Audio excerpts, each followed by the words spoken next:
Hola, buenas tardes. Buenas tardes. Buenas Buenas tardes. tardes. Doctor. Buenas tardes.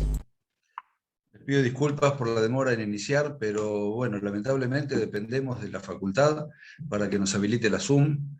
Sé que el viernes pasado con el doctor Colangelo tuvieron un problema similar, aunque de más tiempo. Como abrieron la Zoom como media hora tarde. Bueno, vamos a ver con el correr de las clases si podemos afinar este problemita, así no perdemos minutos que pueden llegar a ser interesantes.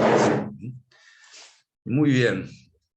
Vamos a ver hoy, yo claro, viéndolos una vez por semana veo cómo vamos avanzando con los temas, ¿no? Yo hoy cuando me fijaba qué clase tenía que dar y veía pago por consignación, decía, pero qué bárbaro, ¿no? Si la última clase hablé de los efectos de las obligaciones. Pero bueno, así es estos cursos acelerados de derecho de las obligaciones. Pago por consignación. Tradicionalmente se definía el pago por consignación como aquel pago que realiza el deudor o un tercero interesado con intervención judicial. Es decir, al no poder el deudor o un tercero interesado realizar el pago en manos del acreedor y pretendía liberarse, quería obtener la liberación, no tenía más alternativa que recurrir a la Administración de Justicia y promover un juicio que se llama juicio de pago por consignación o juicio de consignación. A partir de la sanción del nuevo Código Civil y Comercial en agosto de 2015, se incorpora una nueva alternativa, que es lo que se denomina el pago por consignación extrajudicial. De tal manera, vamos a ver en esta clase que tenemos dos posibilidades, depende de la naturaleza de la obligación de la que se trate, ya lo veremos, dos posibilidades para hacer el pago por consignación, que son alternativas que elige libremente el que va a hacer el pago, deudor o tercero interesado. ¿Y qué son? Promover el juicio por consignación ante la Administración de Justicia o realizar el pago por consignación extrajudicial, que es mediante un depósito con ciertos requisitos y ciertos procedimientos en una escribanía. Vamos a empezar por el tradicional, por el pago por consignación judicial.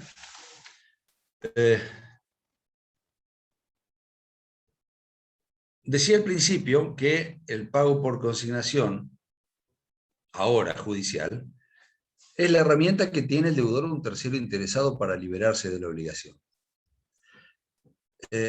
Acá mencionamos ex profeso al tercero interesado, porque esta es la mayor o la importancia mayor que se le da al tercero interesado, diferenciándolo del tercero no interesado.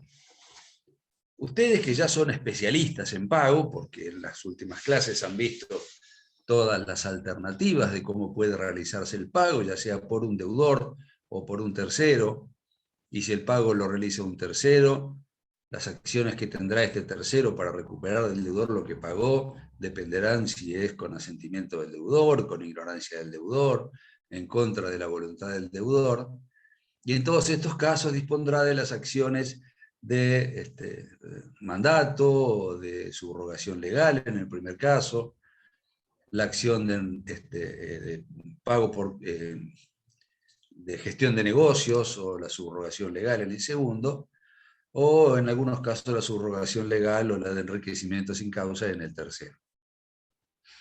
Precisamente lo que distingue al tercero interesado del tercero no interesado es que el tercero interesado, como tiene ius solvendi, es decir, el derecho a imponerle al acreedor el pago, si el acreedor se rehúsa o existe algún impedimento para que este tercero interesado pague en manos del acreedor, puede recurrir a la consignación judicial. O vamos a ver luego también a la extrajudicial. Por eso entonces remarcamos que esta herramienta del pago por consignación la tiene tanto el deudor, que es el solvens por excelencia, el solvens por antonomasia, como el tercero interesado. No la tienen los terceros no interesados, porque los terceros no interesados, recordemos, no poseen el ius solvendi. podrán pagar en manos del acreedor si existe conformidad de acreedor y deudor. Si existe oposición de alguno de estos, el pago no será factible. Y si el pago no resulta factible, el tercero no interesado no tiene la posibilidad de consignar judicialmente.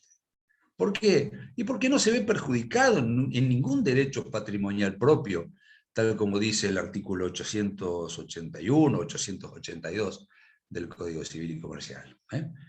En cambio, el deudor y los terceros interesados sí se perjudican si el pago no se efectiviza. Tienen derecho a obtener la liberación. Si el pago no se efectiviza, los intereses siguen corriendo, si estamos hablando de una obligación de dar dinero. Si el pago no se efectiviza, comienza luego de la mora, comienza la posibilidad del acreedor de reclamar el daño moratorio, si estamos hablando de obligaciones que no tengan por objeto dar dinero. Es por eso entonces que la legislación tiene que poner a disposición de estos, del deudor o del tercero interesado, una herramienta legal como para poder obtener la liberación.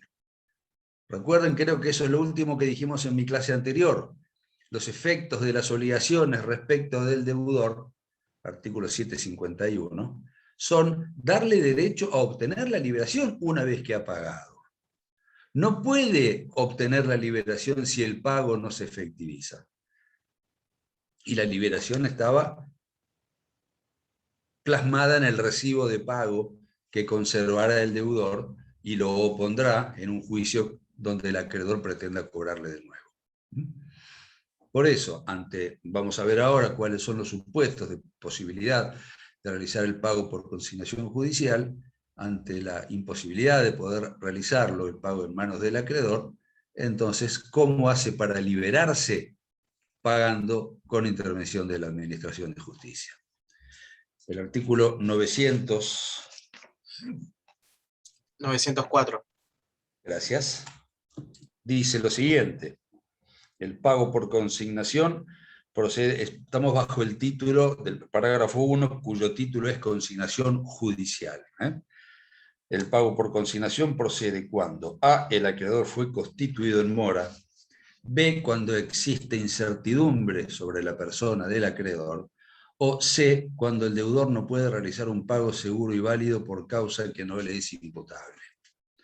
Vamos a ver que estas tres alternativas que nos ofrece el artículo 904 son meramente enunciativas y que pueden existir concretamente infinidad de otros casos posibles que, por la redacción amplia que tienen estos tres incisos, puede caber en cualquiera de los tres. Primero, puedo recurrir al pago por consignación, dice el artículo 904, cuando haya constituido al acreedor en mora. Esto de la mora del acreedor, de la mora creditoris, también es una innovación del Código Civil y Comercial. El viejo Código Civil de Vélez Sarsfield no tenía previsto, por lo menos sistemáticamente, la mora del acreedor. Este nuevo código sí, y lo tiene en el segundo párrafo del artículo 886. Dice este segundo párrafo: el acreedor incurre en mora si el deudor le efectúa una oferta de pago de conformidad con el artículo 867 y se rehúsa injustificadamente a recibirlo. Por lo tanto, ¿cómo hace el deudor para constituir en mora al acreedor? Haciéndole una oferta de pago con los requisitos del objeto del pago que ustedes conocen: identidad, integridad, libre disponibilidad de la cosa que se paga, puntualidad, localización, propiedad. Le pido por favor que se silencien, porque si no escucho por ahí alguna vocecita y me desconcentro. Si quieren hacer una pregunta, ahí sí me preguntan. Todos los requisitos del objeto del pago que ustedes ya conocen por haber estudiado el tema. Realiza la oferta de pago y el acreedor injustificadamente rehúsa a recibirlo. La palabra injustificadamente es muy importante, porque el acreedor podría rechazar el pago que le ofrece el deudor justificadamente. Por ejemplo, porque no es íntegro, o porque no es idéntico, o porque se lo pretende hacer en un lugar distinto, o porque el deudor pretende hacer un pago en mora sin pagar los intereses moratorios. 1000 supuestos alternativos donde el acreedor tiene la posibilidad de rehusar el pago justificadamente. Pero si el acreedor rechaza injustificadamente el pago ofrecido por el deudor, por supuesto que deberá hacerlo el deudor de una manera fehaciente, es decir, para poder después comprobar en el juicio que realizó la oferta de pago. No los va a llamar por teléfono al acreedor simplemente a decirle, te quiero pagar. Y el acreedor le dice que no, porque probablemente sea más dificultoso. Bueno, ahora con los métodos electrónicos podría mandarle un mail, o podría hacer una videollamada, o podría grabar la conversación. Bueno, es más comprobable una oferta verbal de pago. Pero lo que se impone es enviarle una carta de documento, donde el deudor lo intima al acreedor a recibir el pago de tal obligación, por tal suma, que va a ser puesta a disposición en tal lugar, tal día, a tal hora. Y el acreedor no concurre, o el acreedor contesta la carta de documento y se rehúsa a recibir el pago. Entonces ya está expedita la acción que tiene el deudor para realizar el pago por consignación. ¿Está claro? La segunda alternativa que nos da el artículo 904 es cuando el deudor no conociera al acreedor. Dice textualmente el artículo: cuando existe incertidumbre sobre la persona del acreedor. El deudor sabe que debe, pero no tiene claro quién es su acreedor. Esto, que parece medio tirado de los pelos en una primera lectura, es muy común. El caso más común es cuando mi acreedor fallece y yo desconozco quiénes son sus herederos. Entonces, ¿a quién le hago el pago? Y les digo más, aunque yo sepa que tiene un hijo y lo pueda convocar, no sería un pago seguro pagarle a ese hijo, que obviamente es su heredero, porque desconocemos si tiene otros herederos que tengan el mismo derecho que ese hijo al que yo conozco para recibir el pago. Por lo tanto, para evitar hacer un pago inseguro, por desconocimiento o por el no conocimiento certero de la persona que tiene derecho a recibir el pago, entonces pago por consignación, cito a todo el mundo, y que se presenten los que quieran, los que consideren tener derecho para recibir el pago, y va a resolver el juez en definitiva. Incertidumbre, entonces, sobre la persona del acreedor. Y el tercer inciso es una especie de norma de cierre del sistema, porque dice: cuando el deudor no puede realizar un pago seguro y válido por causa que no le es imputable.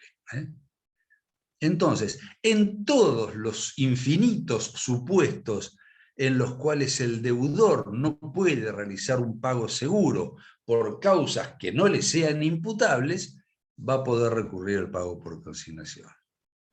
Fíjense ustedes que el inciso B está comprendido en este inciso C. El desconocimiento que yo tengo de la persona del acreedor, en el ejemplo que yo les daba, si mi acreedor se murió y no sé quiénes son sus herederos, es una imposibilidad de realizar un pago seguro por causas que no me son imputables. Por lo tanto, ese inciso B está subsumido en el inciso C.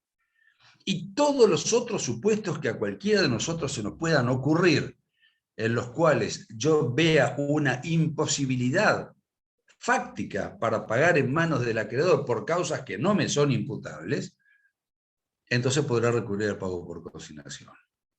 ¿Está claro?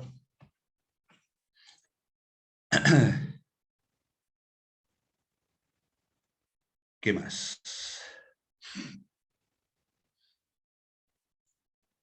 ¿Cuáles son los requisitos de fondo?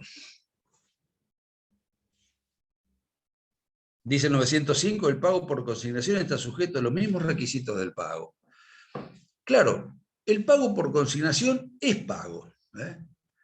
Más allá que, si ustedes han leído con cierta profundidad el temas generales de pago, habrán visto que hay alguna doctrina y alguna jurisprudencia que considera que el pago por consignación no es un pago, sino que es otra cosa. Cuando se discutía, sobre todo en la vigencia del anterior código, se discutía fuertemente respecto de la naturaleza del pago. Algunos autores decían el pago es un acto jurídico unilateral. ¿Por qué? Porque solo depende para su perfeccionamiento de la voluntad del que paga. Otros decían, no, no, momentito, el pago es un acto bilateral, es un acto jurídico bilateral. ¿Por qué? Porque requiere para su perfeccionamiento no solo la voluntad del que paga, sino también de la voluntad del que recibe, el acreedor. Si se rehúsa a recibirlo, el deudor no puede pagar. A lo cual respondían los primeros, no, momentito, sigue siendo unilateral, porque el acreedor, o el que recibe, es indiferente, porque si el deudor no puede pagar en manos del acreedor, puede pagar por consignación. A lo cual respondían los otros, no, momentito, sigue siendo bilateral, porque el pago por consideración no es pago. Es una institución judicial asimilable al pago, pero no es pago. Bueno, toda esa discusión, que en muchos casos terminaba siendo un poco bizantina, fue zanjada en gran medida por la nueva redacción del Código Civil y Comercial, que, como les habrán explicado, dice el Código Civil y Comercial que el pago es un acto jurídico. Y podemos completar ahora que es un acto jurídico unilateral, porque el 905 dice el pago por consignación está sujeto a los mismos requisitos del pago extrajudicial. Es decir, identidad, integridad, puntualidad, localización, propiedad de la cosa, disponibilidad, ausencia de fraude, etcétera, etcétera. Si no se cumplen con todos esos requisitos, no se puede realizar el pago por consignación. De la misma manera que si no se cumplen con todos esos requisitos, no se podría realizar el pago extrajudicial, el pago en manos del acreedor. ¿Sí?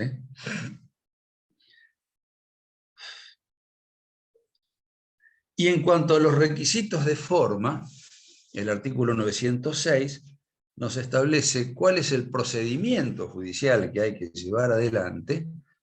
Depende de que estemos en presencia de una obligación de dar dinero o de una obligación de dar cosas.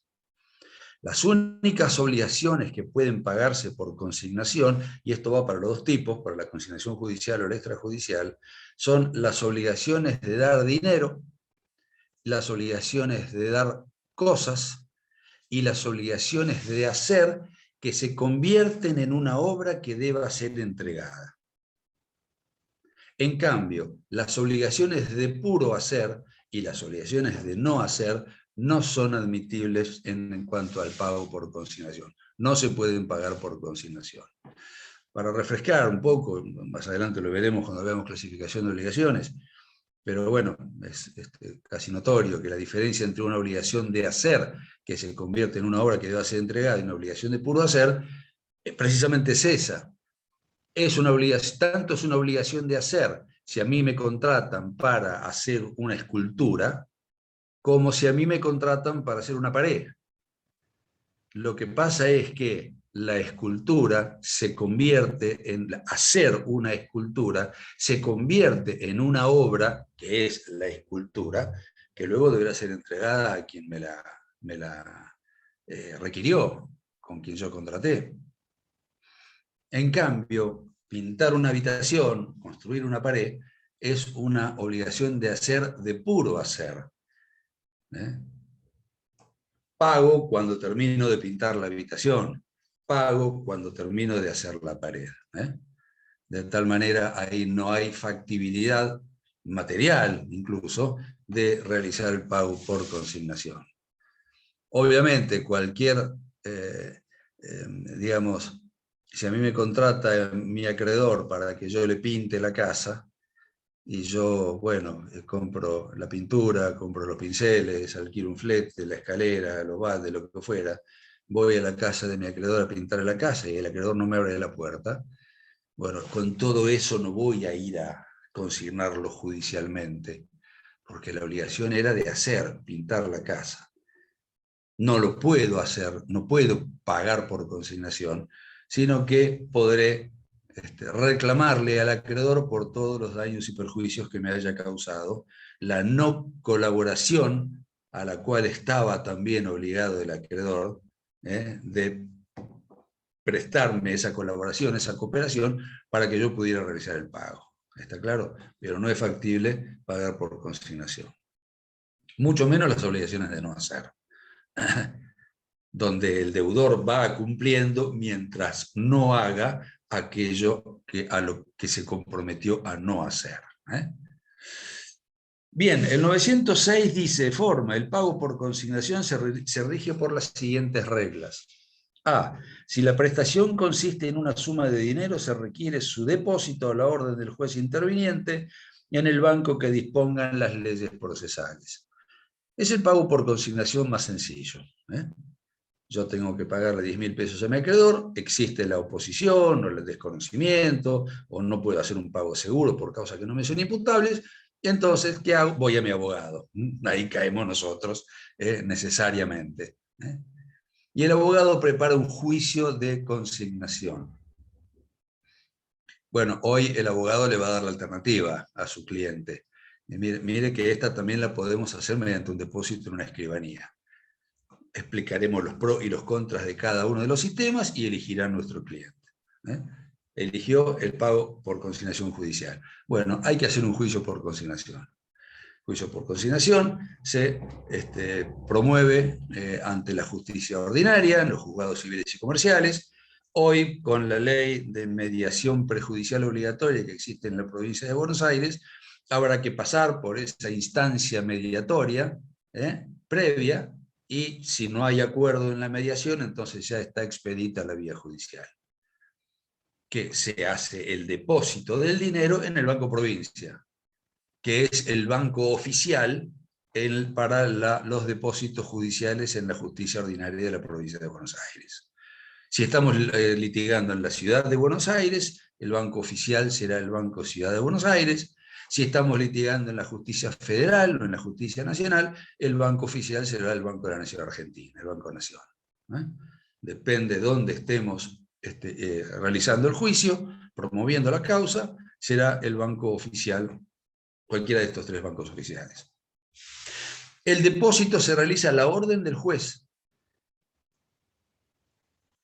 Por eso los juicios se inician por una receptoría general de expedientes donde se sortea uno de los 16 juzgados civiles y comerciales que hay en Mar del Plata. Y ahí yo sé a cargo de quién está el juzgado, a cargo de qué juez está el juzgado que me han sorteado. Entonces en la boleta de depósito, o en el talón de depósito que yo tengo que confeccionar cuando voy a hacer el depósito judicial, lo tengo que poner a la orden del juez fulano de tal, como perteneciente al expediente caratulado fulano contra mengano sobre consignación. Y agregarle el número del expediente para mayor previsión de que no haya homónimos. De eso se da traslado, se notifica al demandado, que será el acreedor, y se presentará o no se presentará. Si el acreedor se presenta al expediente y acepta la consignación,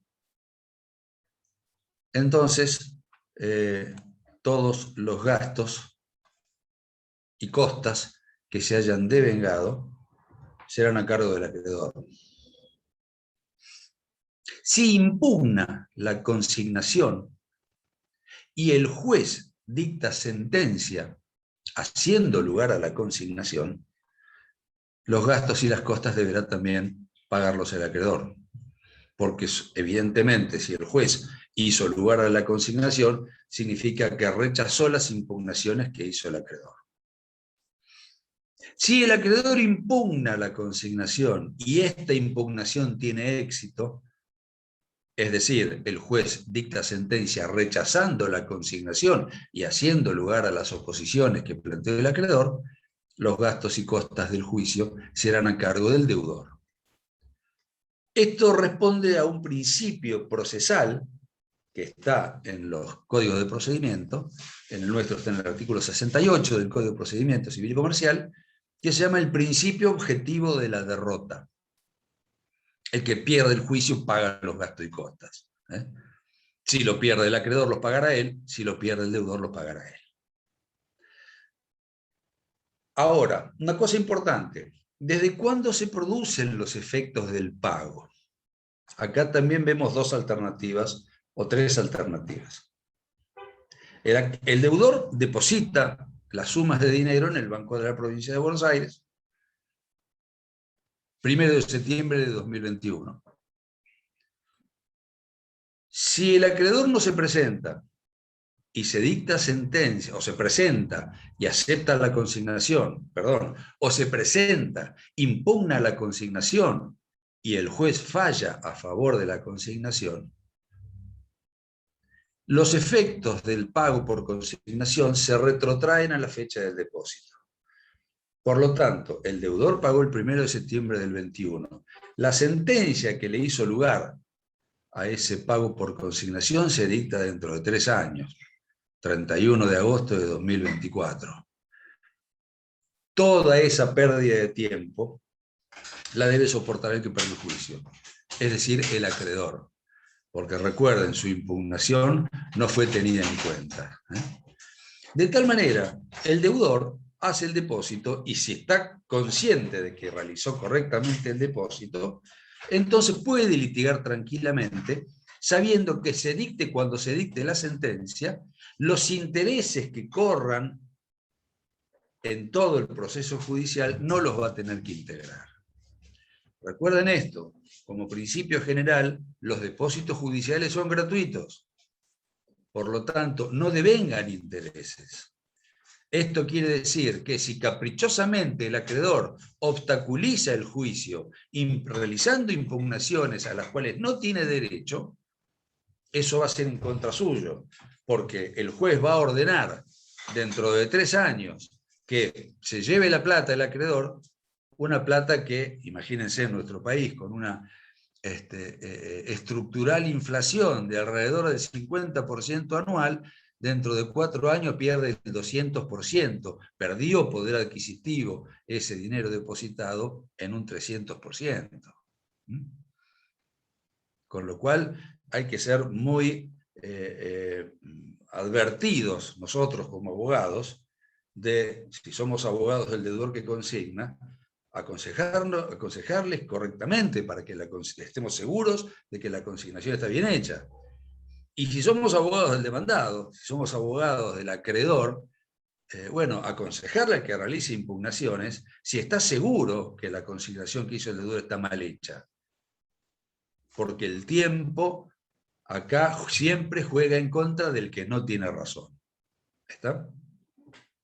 Segunda alternativa: el deudor hizo el depósito judicial, luego, en el momento procesal correspondiente, cuando se le notifica al acreedor, se le da plazo para presentarse y se presenta, el acreedor impugna la consignación, pero justificadamente.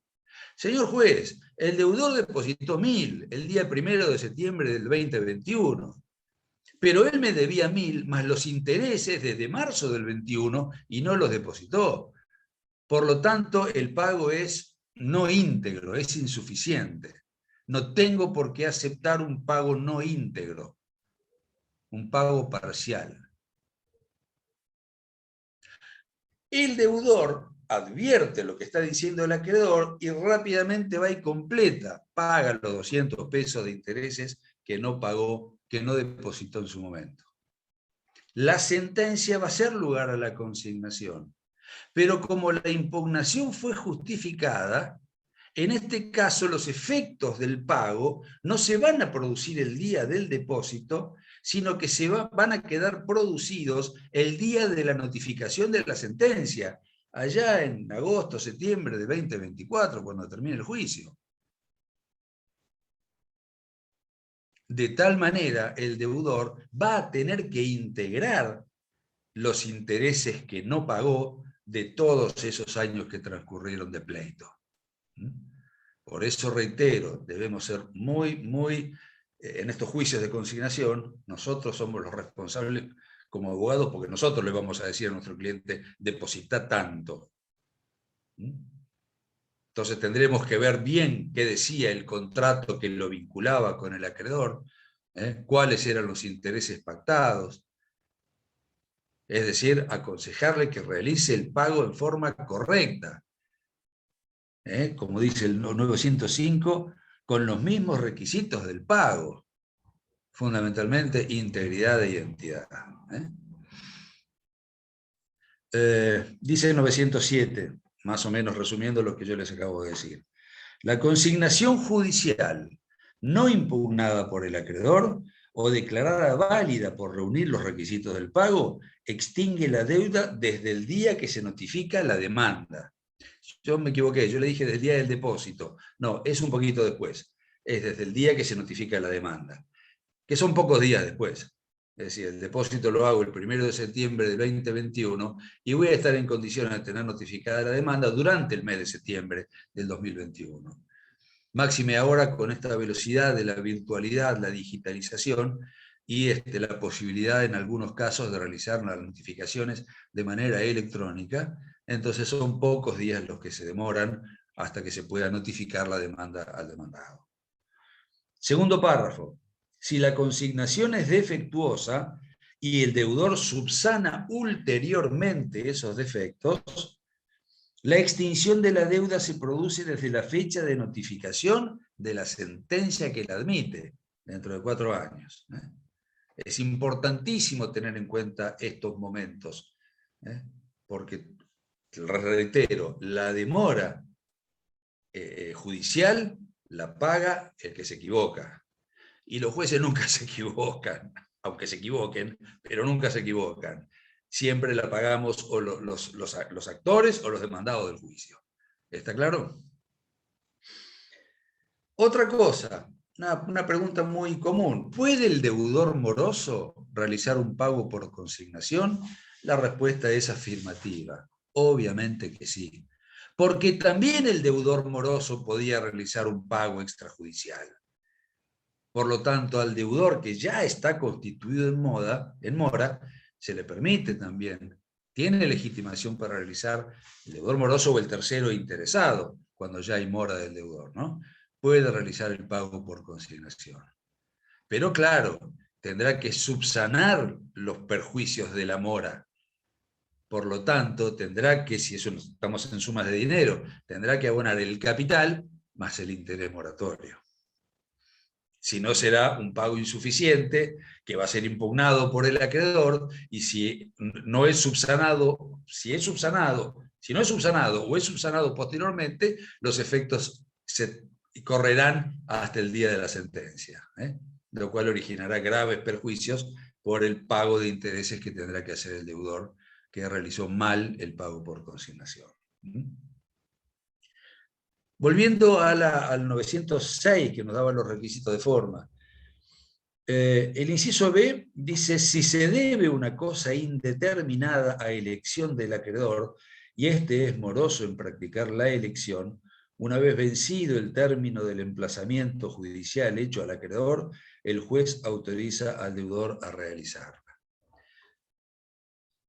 El código tiene una inexplicable omisión. Pasa de las obligaciones de dar dinero, 906 inciso A, a las obligaciones de dar cosas inciertas a elección del acreedor, y 906 inciso B. Y no trata el procedimiento para las obligaciones de dar cosas ciertas, lo cual es inexplicable. Se debe evidentemente a un olvido del legislador que no fue advertido por nadie hasta que los autores comenzaron a interpretar y comentar el código. Obviamente, no es que no se pueda realizar el pago por consignación de cosas ciertas. El código viejo, por supuesto, que traía la previsión de cuál era el procedimiento para la consignación de cosas ciertas. Ante el silencio del código, debemos estar al procedimiento que existía bajo el código derogado. que era muy sencillo. Si yo lo que tengo que pagar es, el pago consiste en la entrega de una cosa cierta, lo que tengo que hacer es intimar al acreedor para que la reciba. Y si el acreedor no dice nada o se niega a recibirla, entonces tengo que depositarla en un depósito judicial a la orden del juez e informarle al juez dónde está. Supónganse el caso más común que sea la entrega de un automóvil. Recuerden, el dinero era muy fácil, se deposita en una cuenta bancaria del Banco Oficial, del Banco Provincia. Pero si es un auto, no se puede llevar a la cochera de tribunales. Por lo tanto, lo que corresponde es llevarlo a un garaje, habilitado, por supuesto, por la municipalidad, e informarle al juez dónde está el auto depositado. Luego de la intimación que tiene que realizar el deudor para que el acreedor reciba. Si el acreedor recibe, se termina ahí la cuestión. Si no recibe el acreedor, entonces el juicio sigue adelante, con el traslado al acreedor demandado y la etapa probatoria y el dictado de la sentencia. Luego sí, ¿qué pasa si lo que debe pagar el deudor es la entrega de una cosa incierta que debe previamente ser elegida por el acreedor? Entonces, en estos casos hay una doble intimación, siempre judicial. Lo primero que ordena el juez es que se intime al acreedor para que elija. Y ante el silencio u obstáculos del acreedor, entonces el juez autoriza al deudor para que él haga la elección. Y luego entonces se sigue como si fuera una cosa cierta. Es que, obvio, se convirtió en una cosa cierta luego de la elección. ¿Tiene la obligación el deudor de depositar la cosa en un depósito judicial, de llevar el auto a un garaje, o se le puede quedar en la casa? No tiene la obligación de hacer el depósito. Puede perfectamente quedárselo en su casa. Pero los riesgos son a su cargo. Cuando hablo de riesgos, me refiero a la eventualidad de la pérdida o del deterioro de la cosa consignada. Si yo me lo quedo en mi casa y me lo roban, yo soy el responsable por ese robo. Si yo lo dejo en la puerta de mi casa y cae una granizada y lo abolla todo, yo soy el responsable por ese deterioro. En cambio, si yo opto, que es lo que corresponde, por el depósito judicial, lo llevo a un garaje y le informo al juez en dónde está depositado el vehículo, entonces proyecto fuera de mí los riesgos de pérdida o deterioro del vehículo. Obviamente, lo tengo que llevar a un garaje que esté habilitado por la municipalidad, ¿no? No lo voy a llevar a la casa de Carlitos, que tiene un garaje vacío acá a la vuelta, y se ofreció generosamente a tener el vehículo.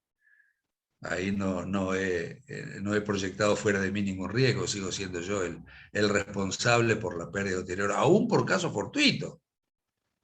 Por lo tanto, lo que corresponde es el depósito. Claro, es más caro, porque les decía, el juicio va a demorar 4 años, y yo durante esos 4 años, mes a mes, voy a tener que pagar el depósito judicial, voy a tener que pagar la cochera, el garaje, donde deposite el auto.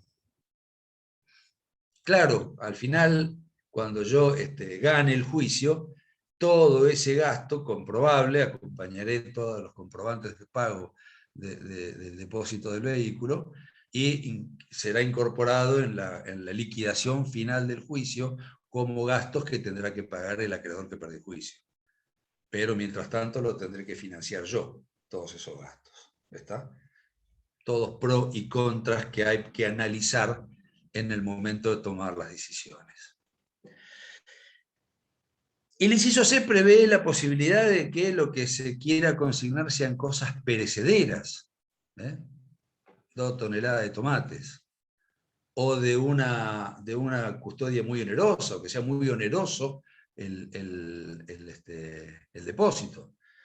Dice, si las cosas, estamos en el inciso C del 906, si las cosas debidas no pueden ser conservadas, o su custodia origina gastos excesivos, el juez puede autorizar la venta en subasta y ordenar el depósito del precio que se obtenga. Entonces, claro, las cosas son perecederas.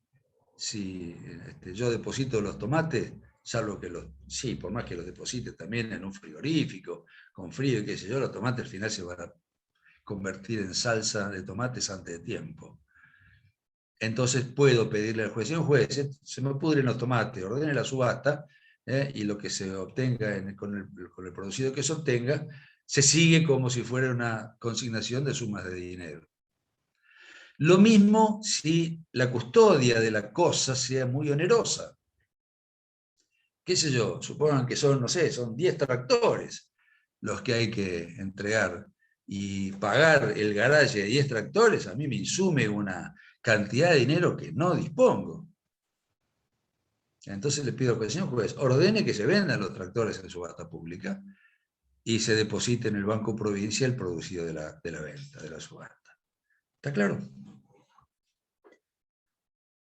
Por último, ¿puede el deudor desistir de la consignación luego de hecho el depósito y pedirle, decir al juez, quiero retirar el depósito?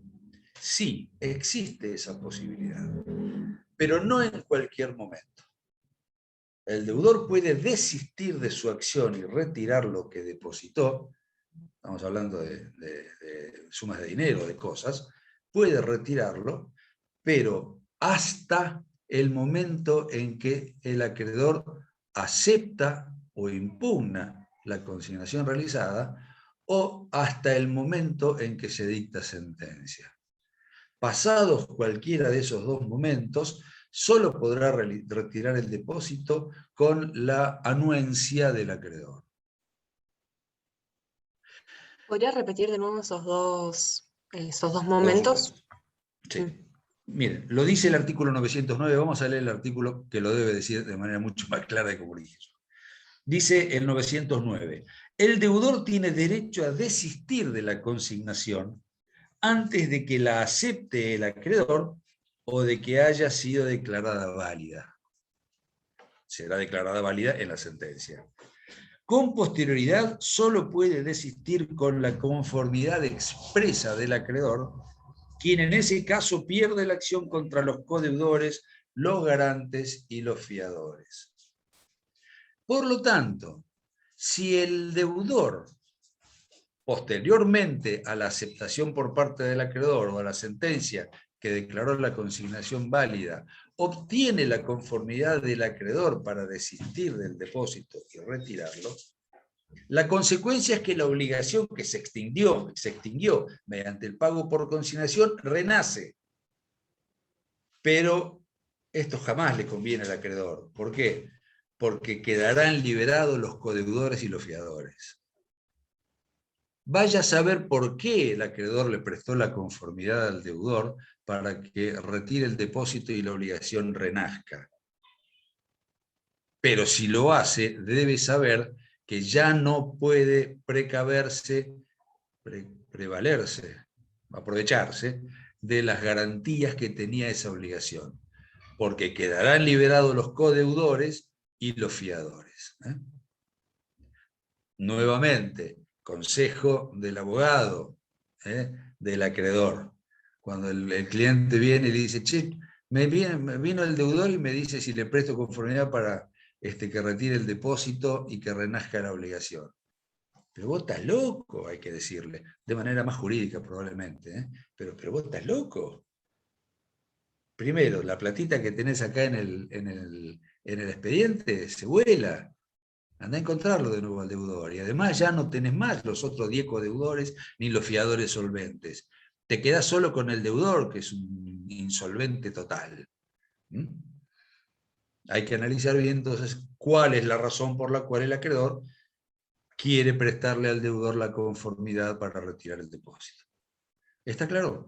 Esto es entonces más o menos toda la información que yo quería darles respecto de la consignación judicial. Fíjense que no he hecho más que comentar los artículos 904 a 909 del Código Civil y Comercial.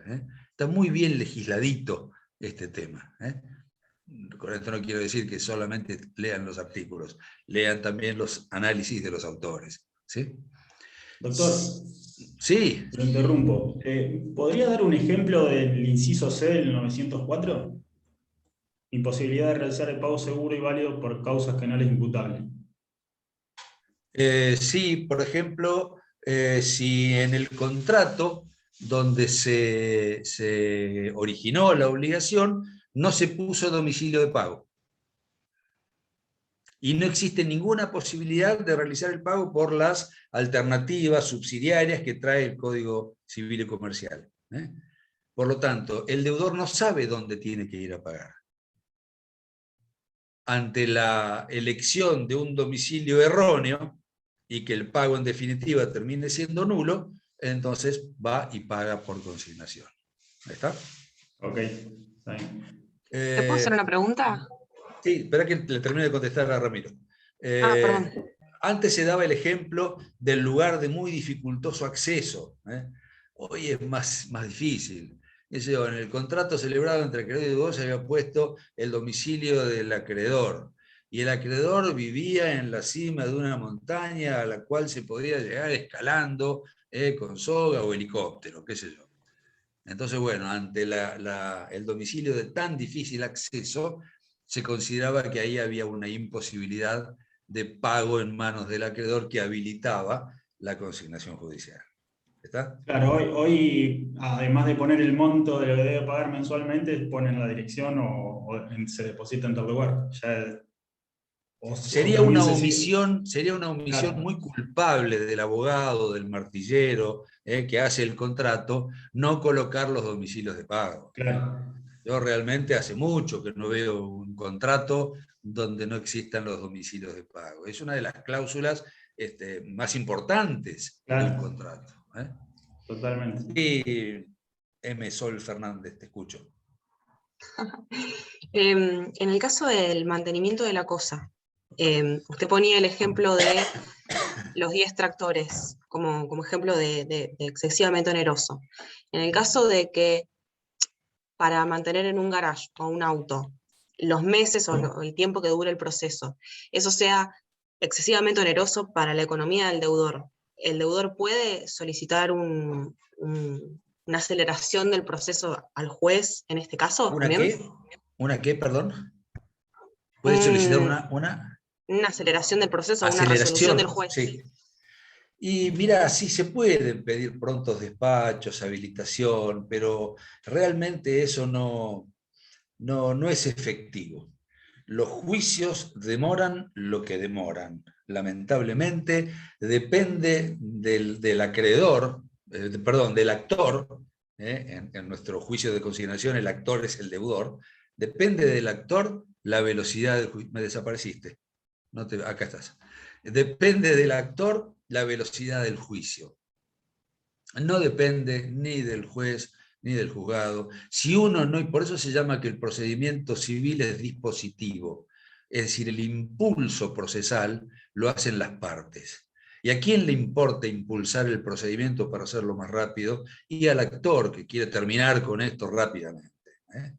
Por eso entonces es que lo que tiene que hacer el abogado eficaz, eficiente del actor es realizar las presentaciones lo más rápido posible, ni bien se vencen los términos, hacer las presentaciones, pedir rápidamente la apertura a prueba, proveer la prueba rápidamente, solicitar sentencia y no dejar morir el juicio.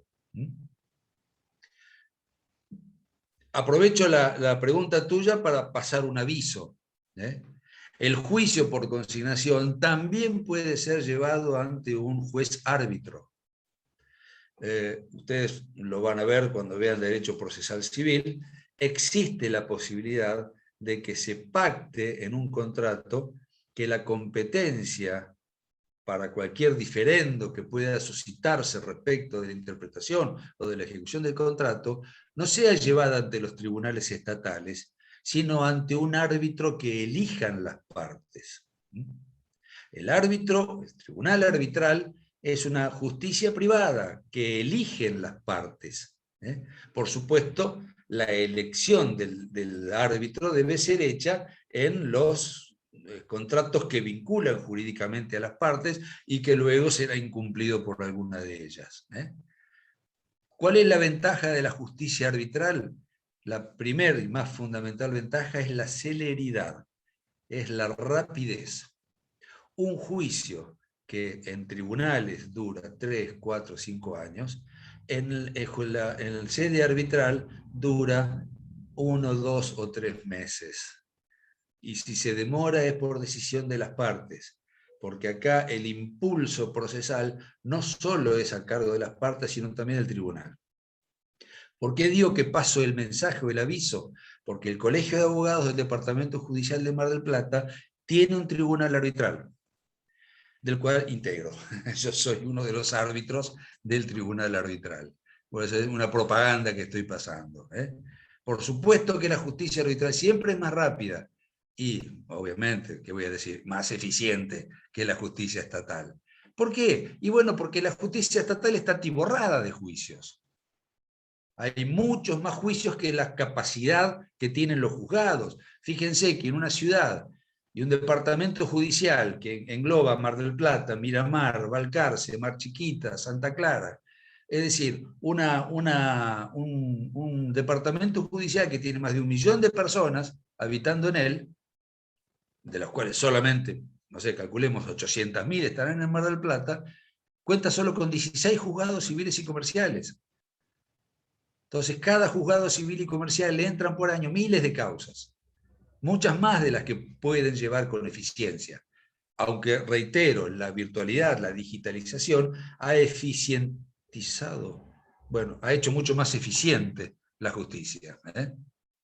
Pero el tribunal arbitral tiene una cantidad de causas mucho más acotadas. Y si se iniciaran mucho más causas, el Colegio de Abogados abriría otros tribunales arbitrales, porque el tribunal arbitral se autosustenta, no produce gastos al Colegio de Abogados, sino que los gastos los gastos de mantenimiento del tribunal arbitral y los honorarios de los árbitros lo pagan las partes.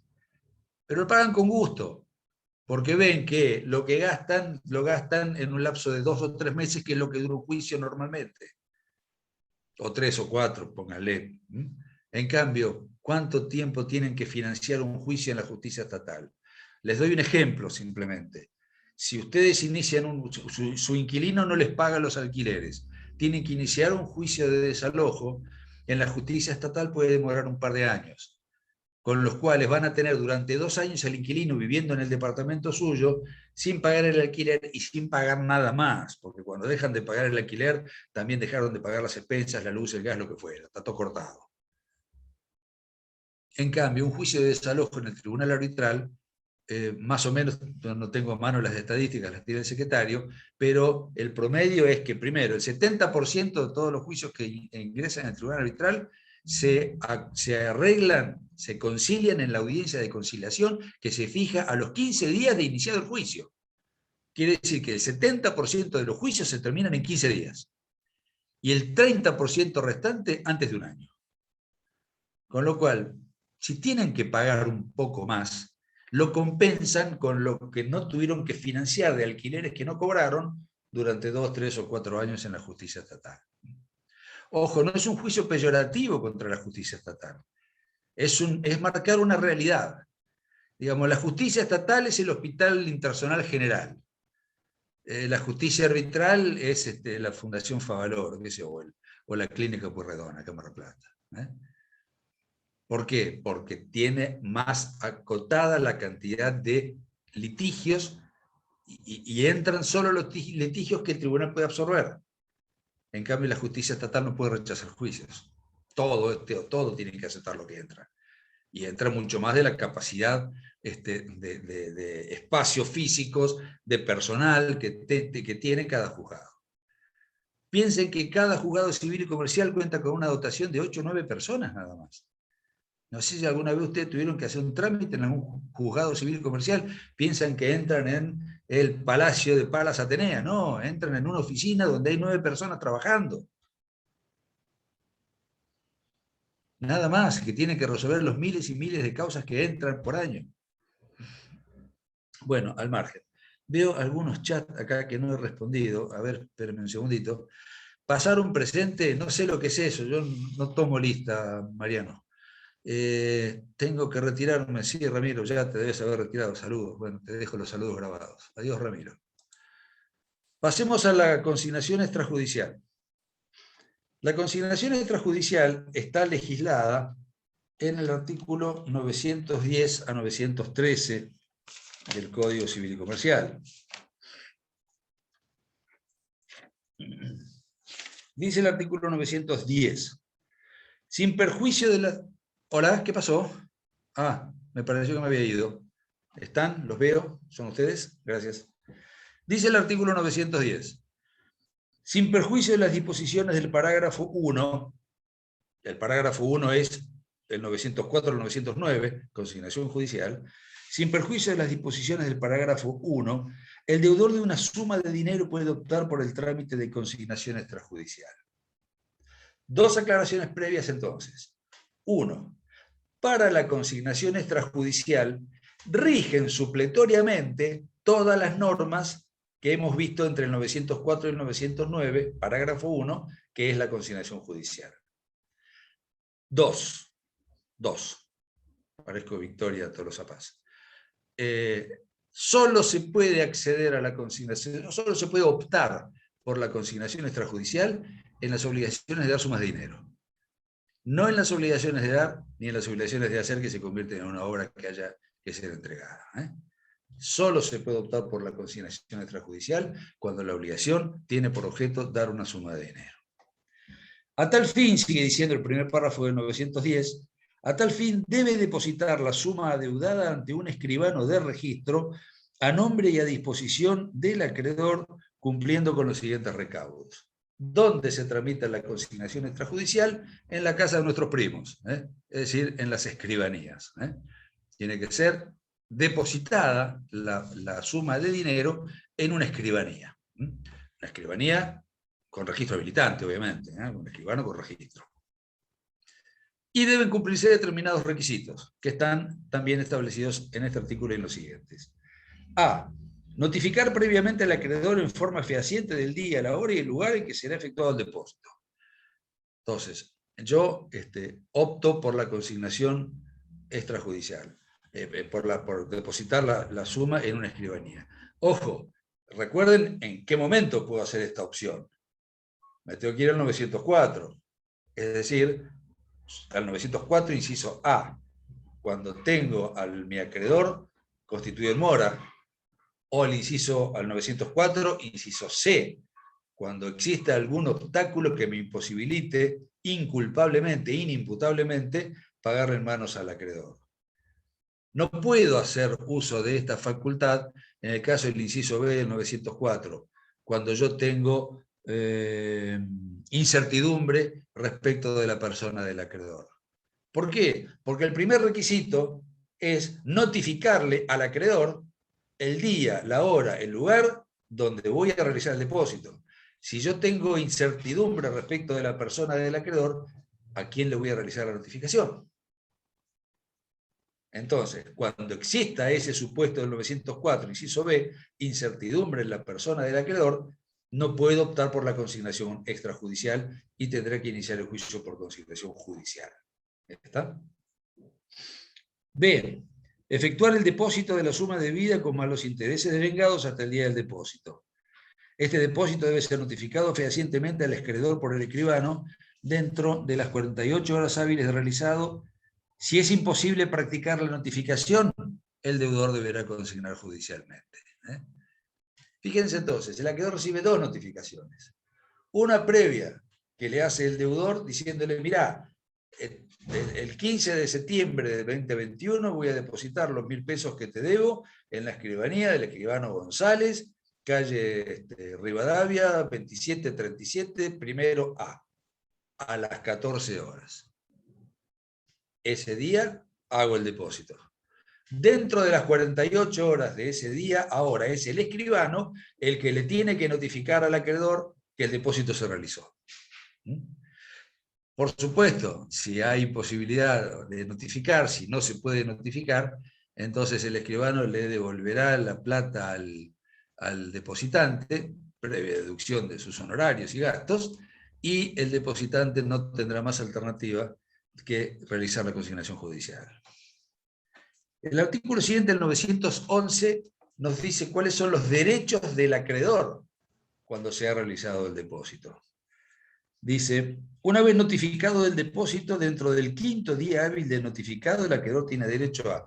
Fíjense que es todo un caminito que el código marca, con plazos que tienen que cumplimentar las partes. La notificación que hace el escribano tiene que ser dentro de las 48 horas de realizado el depósito. Una vez que el acreedor recibe esa notificación, tiene 5 días hábiles, no se cuentan sábados, domingos ni feriados, tiene 5 días hábiles para aceptar el procedimiento y retirar el depósito, estando a cargo del deudor el pago de los gastos y honorarios del escribano. Entonces, el primer derecho que tiene el acreedor es aceptar el procedimiento. Estoy de acuerdo con que el deudor haya hecho el depósito, la consignación extrajudicial en vuestra escribanía, señor notario, por favor, entrégueme el dinero. En este caso, dice llamativamente el inciso, en este caso, los gastos y honorarios del escribano son a cargo del deudor. ¿Del deudor? ¿Por qué del deudor? ¿Por qué? Si el deudor tuvo que recurrir a este procedimiento porque ya lo tenía al acreedor constituido en mora. No tuvo más alternativas si pretendía liberarse que hacer el depósito en una escribanía, porque el acreedor se había rehusado a recibir el pago.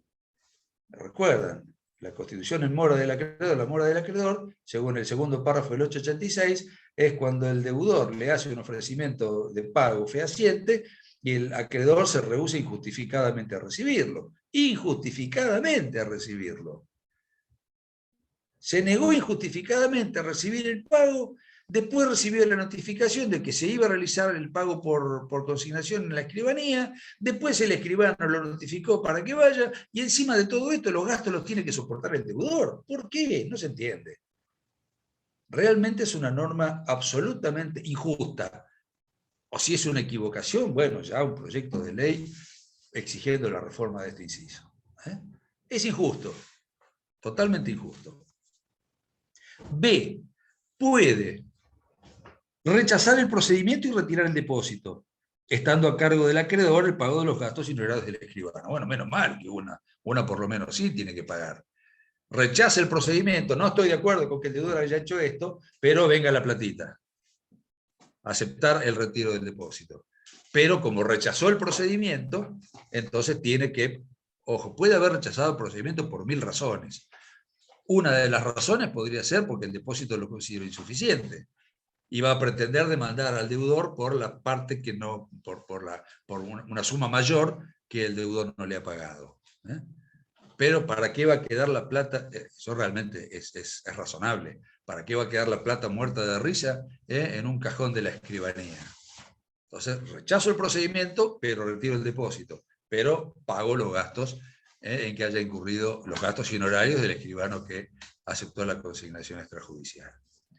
Y en la tercera alternativa dice rechazar el procedimiento y el depósito o no expedirse. En ambos casos el deudor puede disponer de la suma depositada para consignarla judicialmente. Es decir, la tercera alternativa que tiene el acreedor es presentarse y rechazar el depósito y rechazar el procedimiento, o directamente ni presentarse, ni dar ninguna noticia. Entonces, transcurridos aquellos 5 días hábiles que decía la primera parte de este artículo, el deudor podrá concurrir a la escribanía a retirar lo que depositó y iniciar el juicio por consignación ante un juzgado civil. Claro, el artículo no dice nada, pero el escribano no le va a devolver el depósito si no le paga los gastos y honorarios que haya tenido, y tiene razón el escribano. Fíjense que en todo este camino que marca el código, de lo que debe hacer el deudor, de lo que debe hacer el escribano y de lo que puede hacer el acreedor, en ningún momento exige el patrocinio letrado. Es decir, acá a los abogados nos han omitido olímpicamente. de tal manera que si, como corresponde, tanto acreedor como deudor se asesoran con abogados para ver qué es lo y cómo deben hacer, los gastos, los honorarios y los gastos en que incurra el abogado deberá pagarlos quien lo haya requerido. El abogado del acreedor, sus honorarios los pagará el acreedor, el abogado del deudor, sus honorarios los pagará el deudor. Porque el código se encarga puntillosamente de establecer que los honorarios y gastos a los que se refiere el artículo son los del escribano. No habla en ningún momento de los abogados. No se han declarado prescindentes en estas lides. Por último, el 912 nos dice cuáles son los derechos que tiene el acreedor que retira el depósito. Recuerden, las tres alternativas que tenía el acreedor eran aceptar el procedimiento y retirar el depósito, rechazar el procedimiento y retirar el depósito, o rechazar el procedimiento, no retirar el depósito o no expedirse. Dice el 912, si el acreedor retira lo depositado y rechaza el pago, rechaza el procedimiento pero retira el depósito, puede reclamar judicialmente un importe mayor o considerarlo insuficiente, o exigir la repetición de lo pagado por gastos y honorarios por considerar que no se encontraba en mora o ambas cosas. Recuerden que cuando rechaza el procedimiento y retira el depósito, tiene que pagar al escribano. Al rechazar el procedimiento por considerar que el pago era insuficiente, podrá promover un juicio en la justicia reclamando un monto mayor. También podría decir que no estaba constituido en mora, que por más que el deudor sostuvo que había constituido en mora, se considera que no estaba constituido en mora. Por ejemplo, dice, yo nunca recibí la carta de documento donde me intimaban a recibir el pago. Puede decirlo, tendrá que probarlo, que la carta era nula, era falsa, que nunca llegó o lo que fuera. Puede decirlo. Entonces podrá reclamar también el monto mayor y la repetición, el recupero de lo que le haya tenido que pagar al escribano para poder retirar la suma que había depositado al deudor. En el recibo debe hacer reserva de su derecho. Caso contrario, se considera que el pago es liberatorio desde el día del depósito. Acá es lo importante que el acreedor concurra con un abogado, porque probablemente si concurre sin abogado no advierta esta situación. Dice, señor escribano, yo rechazo el procedimiento, pero denme la plata. Bueno, el escribano le va a confeccionar un recibo donde dice que viene el señor fulano está en su carácter de acreedor de tal obligación y retira el depósito efectuado por el señor deudor. Punto. Fecha, firma. Pero no está haciendo la reserva de que va a reclamar un monto mayor. Y ustedes saben que si no se hace la reserva, ustedes vieron la prueba del pago, si no se hace la reserva de que se deudan intereses, se los presume renunciados o perdonados.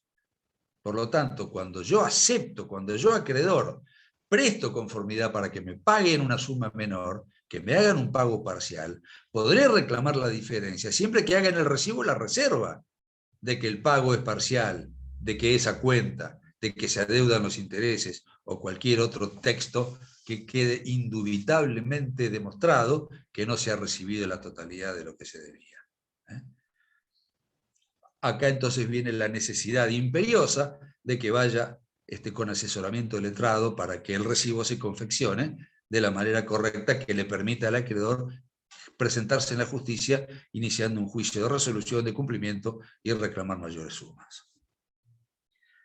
Para demandar tiene un término de caducidad de 30 días computados a partir del recibo con reserva. Otro plazo de caducidad que tiene el acreedor. Tendrá que desde que retiró, desde la fecha que dice el recibo, tiene 30 días. Acá son corridos, porque no dice hábiles, por lo tanto los plazos en el derecho de fondo son corridos, salvo que se diga que son hábiles. Tiene 30 días, un mes, nada más, para iniciar la demanda. Si pasa ese mes y no inició la demanda, perdió el derecho. Es un plazo de caducidad. Y la caducidad no se interrumpe ni se suspende. Por lo tanto, transcurren los 30 días y pierde el derecho para poder hacerlo en el futuro. Por último, el 913 dice, no se puede acudir al procedimiento previsto en este parágrafo si antes del depósito el acreedor optó por la resolución del contrato o demandó el cumplimiento de la obligación. Es decir, si el deudor, cuando hace el depósito, antes que eso el acreedor ya lo había demandado por cumplimiento o por resolución, entonces el depósito por consignación no va a caminar. Deberá ser devuelto y así lo tendrá que hacer valer el acreedor, demostrando que antes de esa fecha ya había planteado la resolución del contrato o el cumplimiento de la obligación, lo cual entonces todo deberá ventilarse en el juzgado donde tramita el juicio promovido por el acreedor. Una pinturita, Profesor, 6 y 18. Sí, escucho. en el caso de que el acreedor quisiera, por ejemplo, reclamar un importe mayor, ¿cómo se hace esto? O sea, hay que aclarar cuál es el porcentaje del monto que él quisiera reclamar. Sí, ¿Puede reclamar lo que quiere? el acreedor dentro de esos 5 días hábiles se presenta a la escribanía y dice, vengo a buscar la plata que depositó el deudor, pero hago la salvedad, y escribano, por favor, póngalo en el recibo, de que me debía 1.000 pesos el 1 de enero del 2021. Y me los y se había pactado un interés del 3% mensual por mora. Me viene a pagar los 1.000 pesos el 1 de septiembre del 2021. Por lo tanto, me está deudando los intereses por estos 8 meses. 3%, 3 por 8 es 24% de intereses sobre las sumas depositadas. 24% en un juicio de 100.000 pesos son 124.000 pesos. Son 24.000 pesos de intereses. Y un poquito más porque sería acumulativo mes a mes. Por lo tanto, con esa reserva, dentro de los 30 días, yo me presento, yo ya cobré los 100.000 pesos de capital. Achiqué bastante la deuda que tenía mi deudor. Dentro de los 30 días de las que habla el artículo 912, entonces inicio un juicio de cumplimiento de contrato, donde en el núcleo de la demanda digo, me debía 100.000 de capital, más 24.000 de intereses, me pagó solo 100.000, acá está la reserva que yo hice a reclamar los intereses, por lo tanto solicito se lo condene a pagar esos 24.000 pesos de intereses con más los gastos, costas, los intereses que en el futuro se devenguen y tutti li fiocchi. ¿Está claro? ¿Alguna otra preguntita? ¿Se entendió todo? Pero ustedes son unos genios. Yo tengo una pregunta, Sí, por favor. como para pasar al limpio. ¿Cuáles serían las claves para identificar en qué momento habría que ir por consignación judicial o extrajudicial? Si eso es una suma de dinero, yo aconsejaría siempre ir por la extrajudicial, porque es mucho más barata. Ya en la consignación, bueno, está bien, tendré los honorarios del escribano, pero me ahorro la tasa de justicia. Piensen que la tasa de justicia es la tasa de justicia por la promoción de un juicio en los tribunales estatales es el 2,2% del monto reclamado, perdón, del monto del juicio. Si lo que yo estoy consignando es 1.000.000 de pesos, voy a tener que pagar 22.000 pesos de tasa de justicia. En cambio, yo le llevo el 1.000.000 de pesos al escribano y no sé, por ahí me cobra menos. No sé, primero le preguntaría, todos tenemos algún escribano amigo, fulano, por una consignación extrajudicial de 1.000.000 de pesos, ¿cuánto me sale? Si me sale más de 22.000 pesos, inicio el juicio. Si me sale menos de 22.000 pesos, inicio la consignación extrajudicial. El tema serían costos. Claro, el juicio de consignación me va a demorar algunos añitos. El procedimiento de consignación de una escribanía, solo unos días, que también es un argumento a tener en cuenta a la hora de tomar la decisión. Creo que indudablemente siempre va a ser preferible la consignación extrajudicial, que en el caso de suma de dinero, ¿no? Que es la única habilitada, que es la consignación judicial, por el tiempo. Salvo que tengan pactada la competencia del tribunal arbitral del Colegio de Abogados, inician entonces la consignación ante el tribunal arbitral. ¿Alguna otra pregunta? María Sol, ¿le quedó todo claro? Más o menos. Bueno, lo veremos en pocos meses. Bueno, muchas gracias. Los dejo libres. Chao, buenas tardes. Hasta No, luego. profe. No, profe.